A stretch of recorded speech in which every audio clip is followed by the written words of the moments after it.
Olá amigos, tudo bem? Bom, então na nossa aula de hoje nós vamos falar um pouquinho de sistemas lineares e vamos ver como é que a gente pode lidar com sistemas lineares, né, em termos de atividades e esclarecimento utilizando o GeoGebra. Bom, então quais são os objetivos? Vamos começar pelos objetivos da nossa aula, né? Então a gente quer trabalhar com atividades que envolvam retas e sistemas lineares, né? Ver como é que essas coisas estão relacionadas no GeoGebra. E queremos criar atividades utilizando o GeoGebra Notebook. Essa parte aqui, obviamente, não vai ter no vídeo, né? Porque são atividades que vocês deverão fazer. Bom, vamos começar pela definição, né? Não é um estudo formal sobre sistemas lineares que nós estamos tratando aqui. Então, eu espero um certo conhecimento prévio, mas vamos lá, né? Um sistema linear ele é um conjunto de equações, né, lineares, dispostas dessa forma que nós apresentamos aqui. E esses termos A1, A11, A12, A1n, A21, A22, A2n e assim por diante são chamados coeficientes do nosso sistema, e os B1, B2, Bm são as constantes do nosso sistema, e os termos x1, x2, xn são as denominadas variáveis ou incógnitas do meu sistema.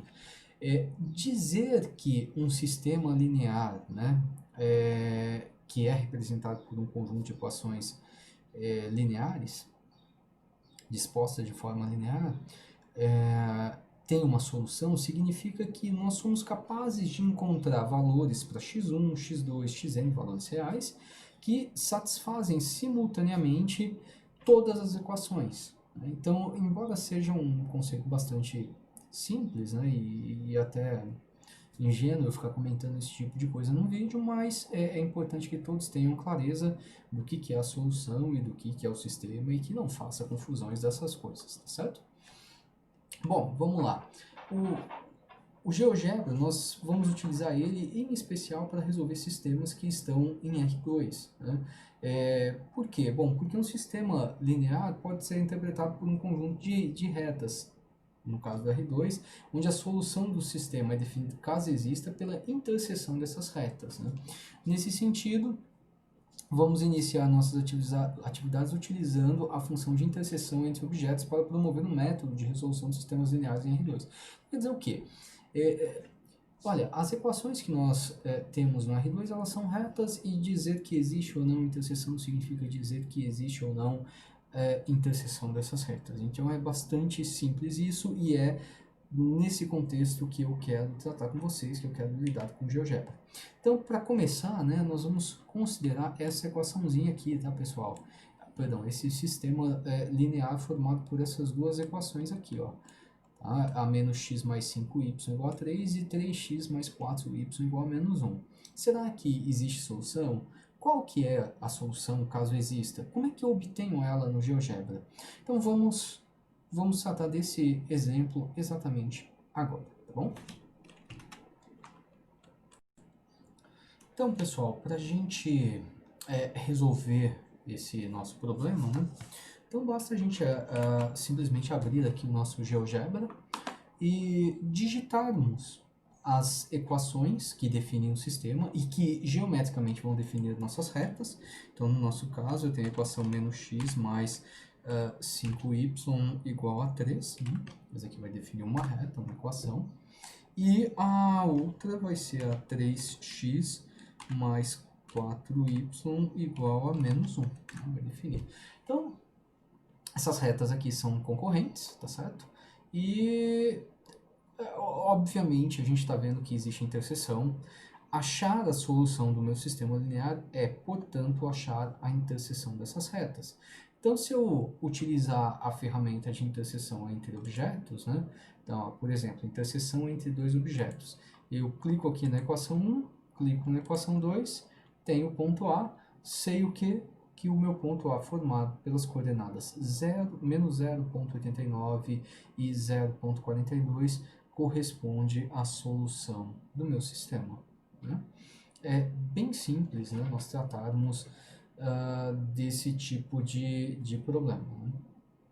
A questão começa a ficar um pouco mais interessante quando a gente começa a analisar outras equações e tentar estabelecer relações relacionados à teoria, né, às propriedades básicas de um sistema linear. Por exemplo, nós sabemos que um sistema linear ele pode ter infinitas soluções, pode ter nenhuma solução, ou pode ter uma única, né?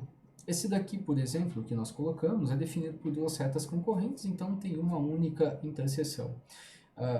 Agora, vamos tentar trabalhar com exemplos onde as outras situações são destacadas, né? Ou seja, onde a gente tem infinitas soluções ou onde a gente não tem solução alguma, né? Então, ok, vamos fazer o seguinte. Eu vou omitir aqui. Bom, vou deixar a interseção desses objetos, né? E daí eu vou simplesmente mudar, sei lá, vou mudar essa equação aqui, tá? Então, se eu colocar nessa equação, por exemplo, menos 15 menos 9.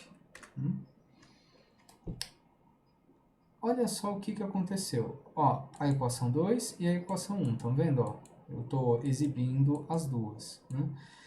Uma está sobre a outra, né? Significa o quê? Que nós temos infinitos pontos de interseção.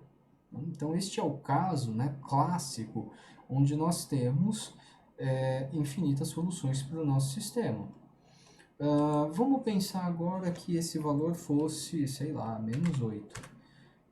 Menos 8 não ficou legal, vamos pensar em menos 4, né? Um pouquinho melhor. Ó, estão vendo a equação 1 e a equação 2? Define retas paralelas. Neste caso, também não temos interseção. Então, são dois pontos bem simples da gente enxergar, né? Se vocês olharem, existe uma relação forte entre os coeficientes da matriz que define o meu sistema, ou os coeficientes que acompanham um x e y nas equações do meu sistema, né, com a reta. Então, nós sabemos, por exemplo, né, que se eu pegar 3 menos 15 é um vetor ortogonal à segunda reta. E o vetor menos 1 e 5 é um vetor ortogonal à primeira reta. Se nós desenharmos esses vetores, nós veremos que esses vetores são o quê? Paralelos, né? Então, se eu desenhar aqui um vetor v dado por menos 1 e 5, né? E eu desenhar um vetor u dado por 3 e menos 15, né? Eles vão ser vetores que têm aqui a mesma, né? Embora tenham tamanhos diferentes, né? Eles têm a mesma direção. Ou seja, essas retas, né? Elas têm vetores diretores que são paralelos. Se os vetores normais são paralelos, elas vão ter vetores diretores paralelos também, tá certo? Existem algumas outras situações em que você pode ter interseções entre retas, mas ainda assim você não ter a solução do sistema. Opa, calma, não estou falando de duas retas se interceptando, eu estou falando de mais retas. Por exemplo, vamos voltar ao primeiro caso, tá? Então, vamos vir aqui e voltar a esse caso aqui que nós colocamos, né? Imagine que eu vou definir agora uma nova equação, sei lá, 2x mais y igual a menos 1, menos 2, menos 6. Tá? Olha, repare, a equação 1 com a equação 2 tem o ponto A como interseção. A equação, vamos achar todos os pontos de interseção aqui. A equação 2 e a 3 tem o ponto B de interseção. E a equação 1 com a equação 3 tem o ponto C de interseção.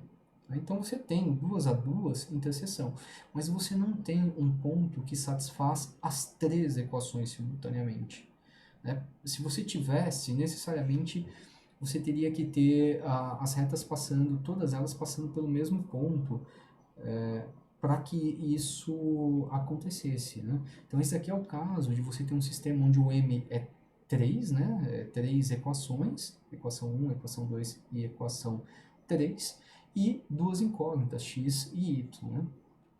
É claro, tem toda uma teoria aqui por trás, né, para a gente justificar por que essas coisas elas funcionam num aspecto mais geral, né, relacionado a posto de matriz, né, e por aí vai, a pertinência ou não do vetor das constantes, a imagem da transformação linear definida, enfim, uma série de outras coisas, mas eu não estou preocupado neste momento com estes aspectos, ok?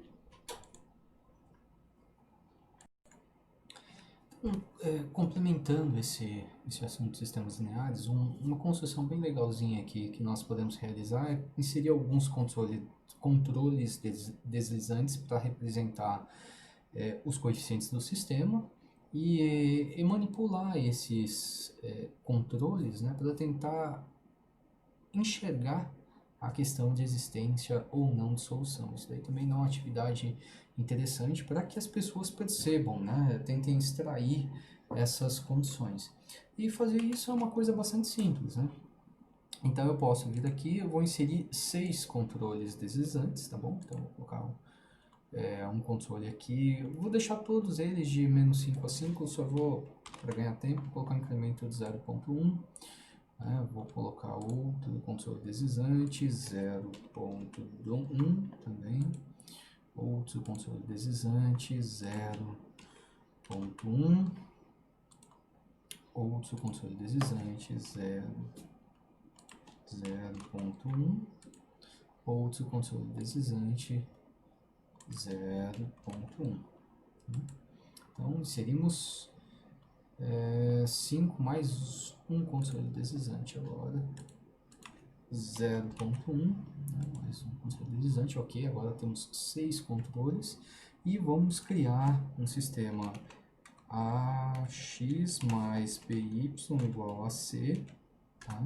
E vamos criar um outro que vai ser o DX mais EY igual a F, né?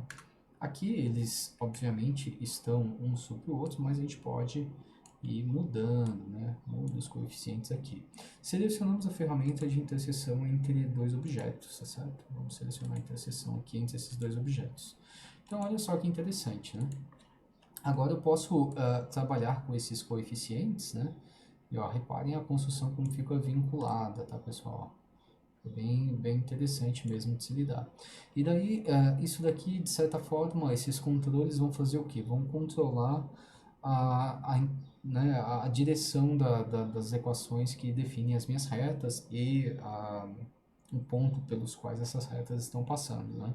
E, portanto, as interseções vão modificar e, portanto, a condição de existência ou não de solução passa a acontecer, né? Então, a atividade interessante é a seguinte, tá, o que você pode afirmar ou assumir sobre A, B e C, D, E e F para que exista uma única solução? Né? Qual a condição que você tem que estabelecer? E para que existam infinitas? Ou para que não exista nenhuma solução, né? Ok, visualmente a gente sabe, né? Estão umas sobre as outras, né? Estão